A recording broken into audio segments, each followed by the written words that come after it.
Hello all, this is Nori from Smart Service, and today we're going to take a look at the latest and greatest features in version 106.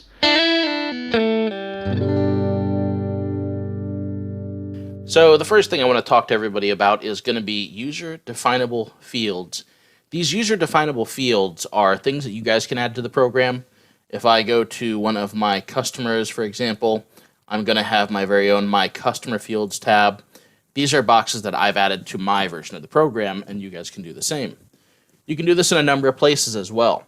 So not only for the customers, but for the equipment you service for the customers, for the jobs that you do for the customers. They'll all have this My Something fields, which is where your personal fields will show up. Now, the fields themselves aren't new, but there is something that's new about them. If we go to create or manage these fields, back here under Dashboard, and Settings, we can find our User Fields tab right here. And if I click on that, not only do we have the labels for how these user-definable fields will be titled, so you can see those labels here. If I look at my customer fields, we'll see those customer fields that we saw earlier. So we can see those labels. Well, not only can you guys change the label, but the new feature is that you can format these user-definable fields. Now, the reason that we have added this function here is for things like this expiration date that we're taking a look at. An expiration date beforehand was really just a text box, so I can call it an expiration date, but that doesn't mean it's going to be a date. Somebody could still type in whatever they wanted there. Well, that's where we made the change. So if I go over here to our Format UDF option, we can set it to one of our format types. So this one, for example, is going to be a date. The default for all of your fields will be text. For those who are existing customers, when you guys upgrade to version 106, we'll leave it as a text field. That's what you're used to, but you can come in here and make improvements to that. By making this a date field, it's going to require that this is in a date format whenever you or iFleet enters something into this box. And then, of course, we have other options as well. So that was the date. If we go in there to, let's say, jobs, I've got a couple options here. So for our first one, this return visit required, just a text box. But for this next return reason that I've made up, I have a drop-down option. This means that our text can't just write in whatever they want here. They will have to choose from the list of items that I have created. So we can come in here, we can click, and we can type in another reason. So let's say customer requested call. So let's say the customer requested something else while we were out there. So I'll type that in. So now that we've customized some of our user-definable fields, we can see how these would work out in iFleet. I'll go ahead and take a look at the My Job Fields section right here. And if I tap the pencil next to My Job Fields, it'll display our options. And if I tap inside of one of these options, we'll see our drop-downs. So we can tap here to select one of these items, and that will enter it in for us. Whereas our text field will just be standard text. Things like our date field, which we made back on the left-hand side here, the My Customer Fields section. If we tap there, we'll see things like our expiration date, and tapping inside of that field will bring up a date picker so we can go ahead and choose what we need. So this is a great solution for a number of things that customers have asked for in the past. We wanted to provide a way for you guys to limit what can and cannot be put into these user-definable fields, and also to make them more useful for reporting. The issue being beforehand that if you guys did reporting in Smart Service and, maybe I typed out the word May, and you just put a 5 there or something like that, or somebody put 05, or let's say they did, year, month, day first or something like that, it wasn't very easy to report because not everyone was using the same format, so the report got confused on how you want to order that. With this new function here, we've solved that issue by forcing you guys to use a certain type of formatting. That way when you go to run a report now, we can tell the program, hey, they want a date in this box, which makes it much easier for the program to interpret what you're trying to say when you go to do something like order by date. The next big feature coming out in version 106 is the ability for you to sort and manage equipment. Before this update, you could come in and you could create equipment, whether that be here in the office or out in the field. The purpose of equipment was to store things like the model and serial number of the equipment that you're working on. So this is things your customer owns, not things that you own. To store the location of it, store a service history for this equipment, store photos of this equipment. So equipment had a lot of functions for a lot of you guys in the service industry that are fixing things on site for the customer. So we've gone through, we've added in a couple extras for that. Now here on the screen I have a more like a hotel style customer here, and I want to go ahead and create a couple pieces of equipment for them. So I can hit this add equipment function, and that'll open up this blank equipment window. I'd want to go ahead and give this equipment a name, so this could be their furnace, this could be their water heater. For this customer, they have a bunch of extinguishers, as you can see in the background. And I also want to assign it a type. So a type is going to be something that's new for you. Beforehand, you just had all the equipment for the entire site in there. Well, now I can come in here and I can say their new extinguisher is an extinguisher. This lets me separate my screen between the alarms on site or the extinguishers that they have. Now, of course, you want to have these options when you guys load into 106. So to create new ones, we'll go ahead and hit Add New, and that will bring up a list. We can come in here and we can create another category. Let's say it's a smoke detector. So we can create that, and we'll go ahead and hit Save. And now that's made it an option in our list. Now these types, since they are something that's going to be very important for how you organize things, both here and in iFleet, the type is something that your guys in the field won't be able to create on their own. So you'll want to come in here when you guys update to 106 and create a couple types. The guys can select those in the field so they can still make the equipment records. They just won't have this add new function out in the field. And that's really to limit the different types that you guys have so you can sort appropriately. The good news is this is a per customer setting here. So on this customer, I have these three. You can create others on other customers. But I can come in here, and we can go ahead and choose that this is an extinguisher. Our description would just be a description of this extinguisher. So if there's something we want to say about it, let's say it's a CO2-based extinguisher.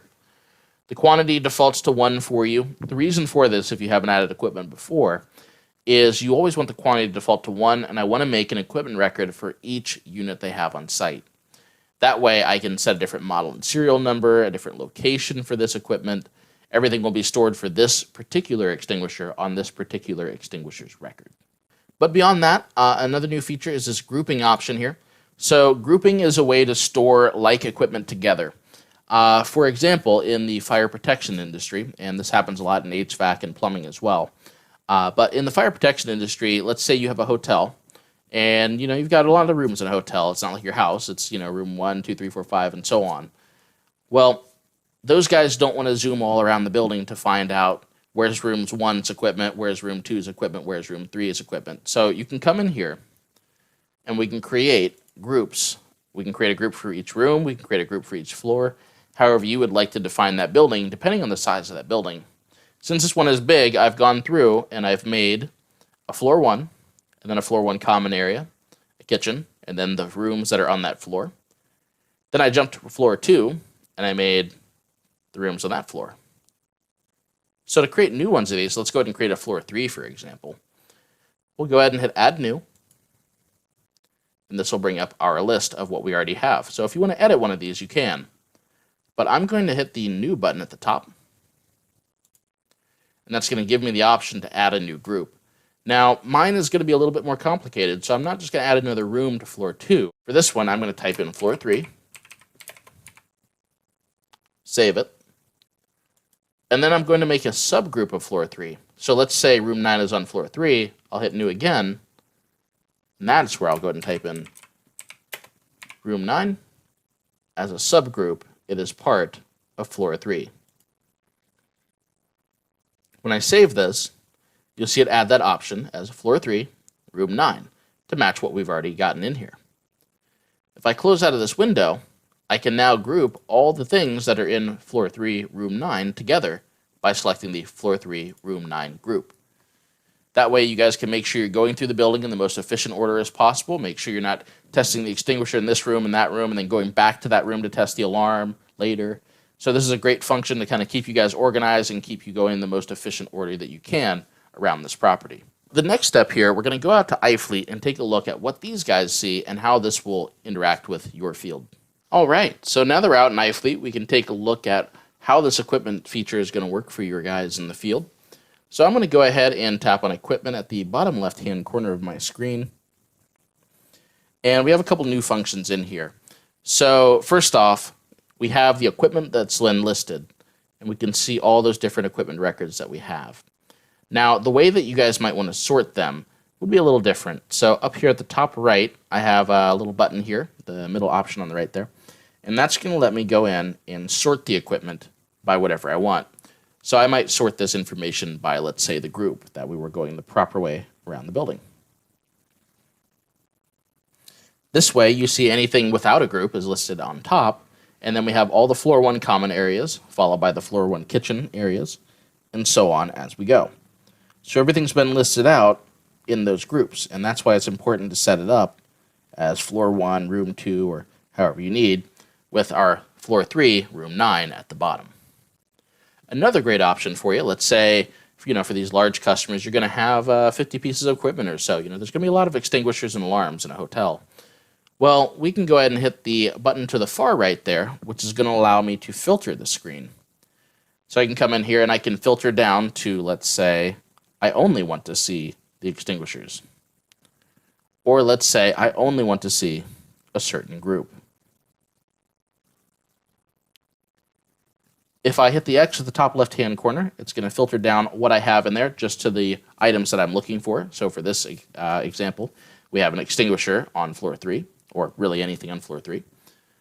But if I don't like that, I can go back into that button at the top right, and we can hit clear, which will set your filters back to all, and close out of our window. Now we're seeing our full list. So this is going to make it a lot easier for your guys to figure out which equipment record they're looking for. Of course, they're always free to search by keyword up here at this top bar, so they can search for something else. But another great feature that we have in here is going to be on the left-hand side. You have this new serviced box. So one thing that everyone reported the last couple versions here is, we got all these equipment records, we got a lot of stuff out here. We want to know which ones we worked on and which ones we didn't. So the purpose of this box here is to help you guys when you're trying to fill out things like PDF forms. For fire protection, those are the National Fire Protection forms where they need to tell, what thing passed, what thing failed, what happened to it, and all that stuff. For HVAC, you guys usually have your own preventive maintenance forms and things like that you guys want to display model and serial numbers for equipment to explain to the customer that you inspected everything, or that everything's working as it's supposed to. So with these new service boxes, you can tick off which ones you worked on. And once you do that, if we go back over here to our Add Equipment button on the right, we'll notice that those checkboxes are preserved in here. So if you're adding items to that equipment using the Add Equipment feature, you can see which ones you worked on. And you can also tap the checkboxes from here. Another option that will be coming soon to version 106 is going to be the ability to take anything that was marked as selected equipment through there and push just those equipment records to the form. Before today, what would happen is you'd have a list of equipment records, and you'd go to send those over to a PDF form, and it would send all of them to the form. Well, now we're limiting that down to just the ones that are serviced. For any of you who build your own PDF forms, if you head over to smartservice.com/knowledge base and look for the PDF article, if you just type in PDF into the search bar, it'll show you the new form fields so you guys can get those added in, test those out, and get your forms working the way you want. All right, so in the last section, we covered equipment, which is things that your customer owns that you would work on. Let's go ahead and talk about the new features that are coming out for assets. Now, an asset is going to be anything that your company owns, things that you bring to the job. This could be a scissor lift, this could be a backhoe or trencher, a ditch witch, things that you guys are bringing out there to service the customer with. Well, we've moved that section. It used to be under the settings window on the left-hand side of my screen here, but we've relocated it to the Office screen and given it a bunch of new features. So inside of Office, at the far bottom right-hand corner, we have under the Maintenance tab an option that says Asset Management. If I click on that, it'll show me any assets that are owned by my company. Now, if you're new to assets, you'd want to come in here, create an asset, which is generally going to either be a vehicle, or B, equipment that you use on site. For this example, I'm going to open up an existing one that I have. So when I've created this asset, I have a couple new options down here. So I have this maintenance required checkbox. Now, either you or iFleet can check this box if this unit requires some sort of service. When you check this box, a couple things happen. First off, back on our office screen, you'll notice at the bottom right, our asset management option has a little 1 next to that wrench. So that's alerting me that something has been marked as ready for maintenance, making it much easier for you to see that something needs assistance.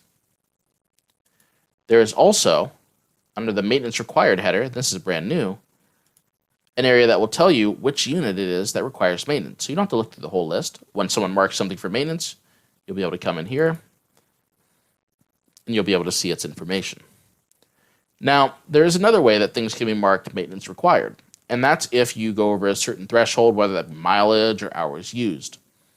You want to set this up when you're creating the asset by going into the Services and PMs tab. Now, one distinction I want to make before I go in there, the asset type that you choose is very important. If it is equipment, then this tab will display hours for the interval that you work. If you set this to vehicle instead, the tab would instead display mileage. So the type of asset that you work on is the type of information you're going to see in the screen. But I've come in here and I've created a basic service that I want to perform every so many hours. So we've got a routine cleaning. Our option is hours there. We want this done every 50 hours is what I'm saying in here. So every 50 hours. The last time I did it, and you've got to give Smart Service this calculation the first time, but no other time. So we'll say last time I did it was used for 75 hours. The next time I should be asked about this is going to be at 125 hours. And then we've got assigned. So who should get the notification about this? So I want the notification. When I do this, that notification will also show up for me. Over here at the top right, you see a My PMs section. That's where I will get the reminder. But also, I want to provide some instructions for what needs to be done there. So we'll just give it some notes. Now you can do this for the hours used. There is another option for both vehicles and equipment down here for different periods of time. So if it's something that you just want to do every month or something like that, you guys can make one in there. This is a great way to handle that kind of stuff. The rest of these graphs are very similar to what we had beforehand, but you do have options in here for those who haven't seen it for service history. So as you provide these services and you close them out, they will show up in here as something you have done. You have an hours tab, which will show you how much this thing has been used. So we've got the hours calculated in here for when it's been used before. Got an option for downtime. So let's go ahead and save this information here, and let's take a look at what this is going to look like out in the field. So we're back out in the field, and let's take a look at how our technicians are going to utilize these new asset functions. At the bottom left, right under Equipment, if we tap Assets, we'll see the list of assets that's been added to this job. Well, we haven't done any yet, so let's go ahead and hit the plus symbol at the top right to add a new one. It'll bring up our window here, and I can tap to select which asset I'm working on. So this is the same list we looked back at in Smart Service. Let's grab that cat loader again. Once I have added it to this job, I have the option to check the maintenance required box, which will display in our office screen back in the office. If I would like to log some hours for this equipment, up at the top right, there's an option that says log hours. And if I tap there, it's going to bring up and ask me how many hours I would like to log for today's usage. So you don't have to do time in and time out. You guys can come in here at the end of the job and say, okay, it's been 5 hours that I've used this. Hit OK. And it's going to add our 5 hours for the date that we used it under my name, since I'm the one signed into iFleet, back in the Office tab. Now, if I did that by mistake, there is a trash can here. You can hit the trash can to remove those hours. That'll take them out, and then you can go back in and add other hours. But this is going to be a great way to communicate with your field technicians so that they can tell you when they use something. They can tell you if it needs help or something's gone wrong with this machine. We need to work on it. This would be a great spot there. The notes field, if they need to describe anything else other than we had some issues for it, you have a notes field for that. I also suggest for anybody who's really going to be using this asset feature, who really likes this, you guys can create some asset user-definable fields back in the Settings tab of Smart Service. I've got some in here for things like the status or what was damaged on it. My guys can tap in there and they can write in more information if I need them to.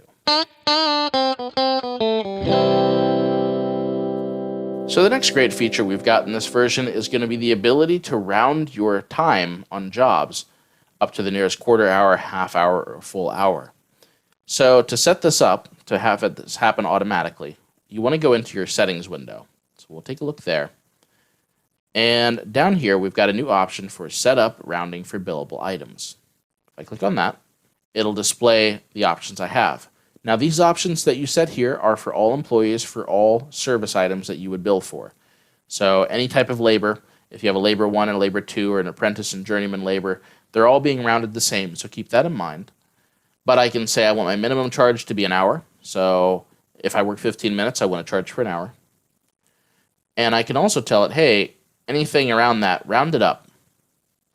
And I can choose something else in here. So I can go with no rounding, or I can choose like what I have here, round to the nearest half hour.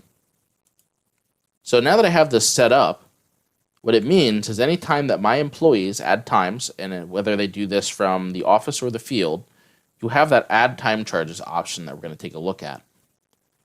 If I go into our job, we have the option at the top left of the job with a plus exclamation symbol. If I click there, that will allow me to access the Add Time Charges window. Clicking on that will show me any times that have been spent on the job. So you see here I have a production and travel value. You may have values for multiple employees or multiple productions or travels in here, but I'll select the ones I want to bill for. I'll leave my default combined by service item checked. That way I don't have 2 line items, I just have 1 for the time. And I'll take a look at the hours I spent on here. So we've got an hour of 18 minutes of working and about 35 minutes of driving.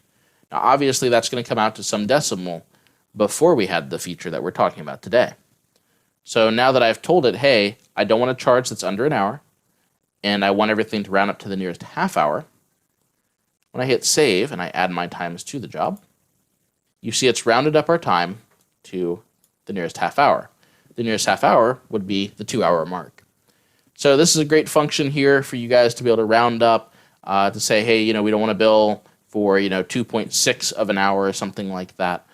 We just want it to round up to the next quarter, half, or whatever you may choose. The next option we're going to take a look at today is going to be the ability to set up templates for work orders and emails. This is going to be helpful for customers that are sending their work orders or estimates to their customers via iFleet. If I come down here to Settings in Smart Service, and I tap on the iFleet tab at the far right of our screen, we see we have 2 new options down here. These options are going to let you set up a template message that should be sent anytime you guys email a work order and estimate to your customer. And you see you have an option for both work orders and your estimates, mine being called proposals in this screen. But if I click on one of these options, I've got a template set up. To get your own template set up, you want to put who the message should be sent from. So I put in our general support email. I've put in a subject, and I put in a body. Now, the way that I created this message, you notice we have some odd things here. We have these long names in brackets.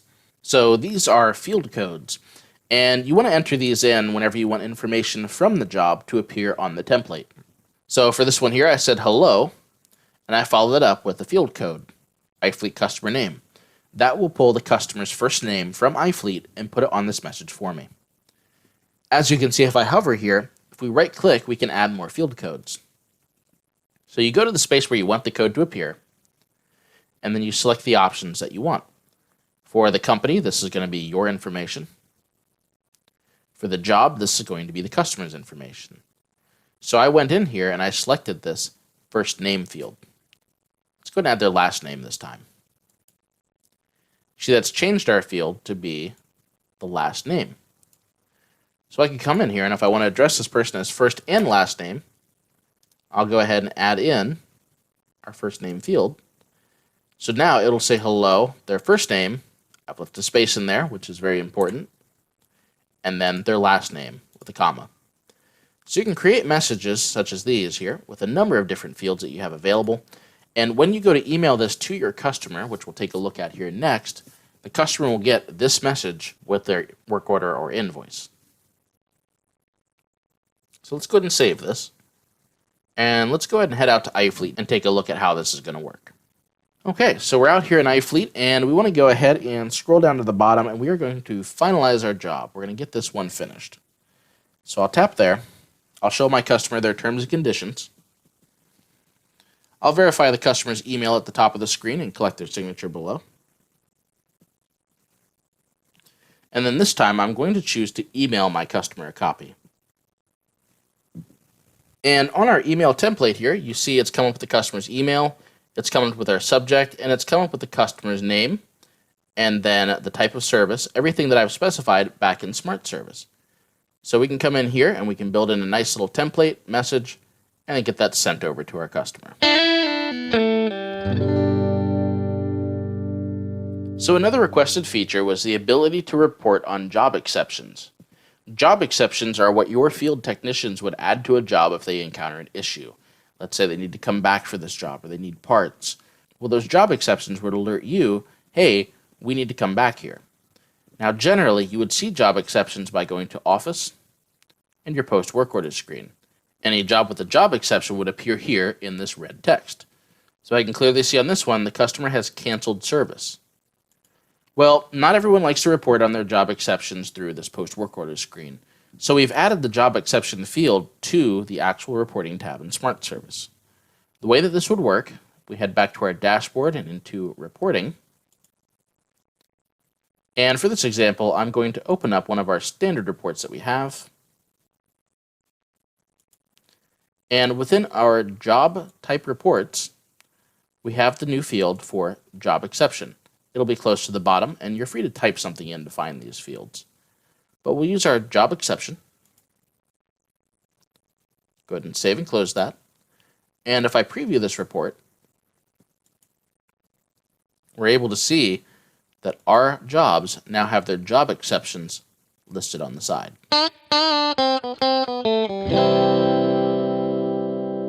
And then a few other features I wanted to discuss here that are small improvements, but improvements nonetheless, are for QuickBooks Online customers. So the first thing that we've done here in this new 106 version is on your customers. You've had access to this customer type field, which is what sort of customer are you working with. Previously, QuickBooks didn't have the field that we wanted to push this to. It's something that came from QuickBooks Desktop that we maintained here in Smart Service, but wasn't available in QuickBooks Online at the time. Well, QuickBooks Online has added in this field since then, so you now have integration with this. When you enter a QuickBooks Online database, the customer types that you've created here will link to the customer type feature inside of QuickBooks Online. The other exciting ability that we've gained a new tool to provide you with is going to be under our settings in the estimate section. So QuickBooks Desktop users have been enjoying this feature for a little while. QuickBooks Online, like I said, didn't give us the tools that we needed to create this, but that has since changed. When you are working in Smart Service and you're creating an estimate, you have the option to convert that estimate into a work order.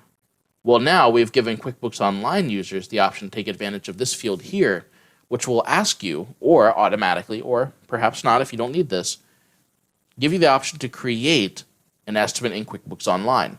That estimate could be used for job costing, for progress invoicing, for any of the other reasons that you might want estimates in QuickBooks Online. Maybe just want it for reporting later.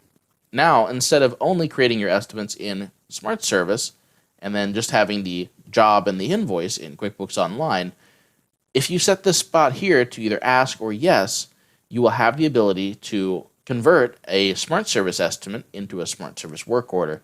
And at the same time that you do that, create the estimate in QuickBooks Online. All right, everybody, so that'll wrap it up for version 106 of Smart Service. If you'd enjoy this video and want to see more like it, head over to smartservice.com/updates for more information. We'll see you next time.